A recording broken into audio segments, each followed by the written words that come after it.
Sikia nikwambie kitu. Kuna mtu mmoja anaitwa Daniel. Daniel alihukumiwa kutupiwa katika tundu la simba kwa kosa la kumwabudu Mungu. Mfalme alikuwa akimpenda sana Daniel, lakini kwa sababu kulikuwa na kiapo, kulikuwa na walaka ulioandaliwa ya kwamba yeyote atakayeabudu Mungu mwingine akatupiwa kwenye tundu la simba. Tunaona Daniel alichukuliwa akaenda akatupiwa kwenye tundu la simba. Mungu akaenda akamsaidia. Kwa nini alitupiwa kwenye tundu la simba? Kwa sababu kulikuwa na kiapo. Unajua kuna maisha unayoishi kwa sababu uliapa kwa kujua au kutokujua. Na mbio hapa kuna watu walishaapa kwenye madhabahu ambao wakati mwingine zilikuwa madhabahu za Mungu, wakaapa mpaka leo tunafuatilia. Sema Baba katika jina la Yesu. Baba katika jina la Yesu. Kila kiapo ambacho niliapa kwenye madhabahu fulani kwa kujua au kwa kutokujua, kila kiapo ambacho niliapa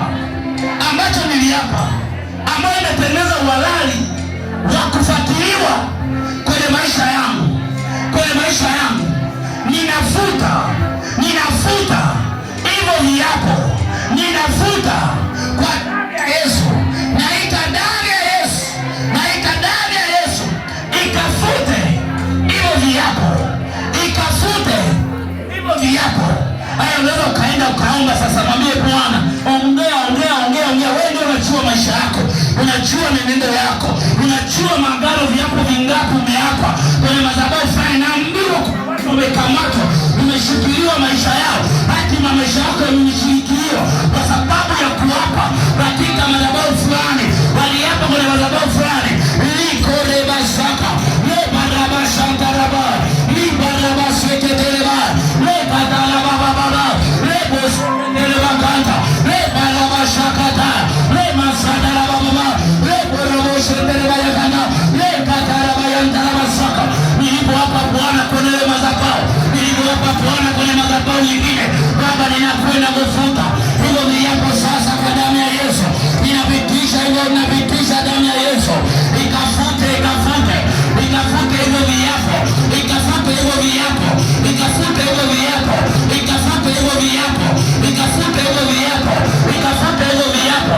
Leba shadaraba sakata leba laba shadaraba leko daraba yandaraba saka.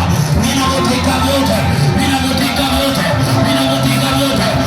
doka katika jina la Yesu, katika jina la Yesu. Seketeleba leba daraba baba leba daraba baba. Ninatika damu ya Yesu, hiyo damu ambayo ninalia kwa ajili ya watu, hiyo damu inaandika. Ninakwenda kufuta hivyo viapo kwa damu ya Yesu Kristo. Ninafuta hivyo viapo vya kichao, ninakwenda kuvifuta hivyo viapo vya kiganga, ninakwenda kuvifuta katika jina la Yesu, katika jina la Yesu, katika jina la Yesu.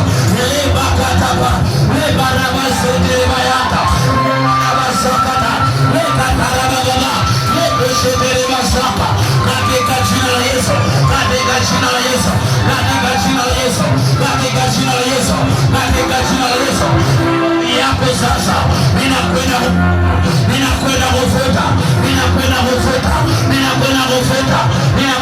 kufuta viapo vya kipepo, ninakwenda kufuta viapo vya kichawi, ninakwenda kufuta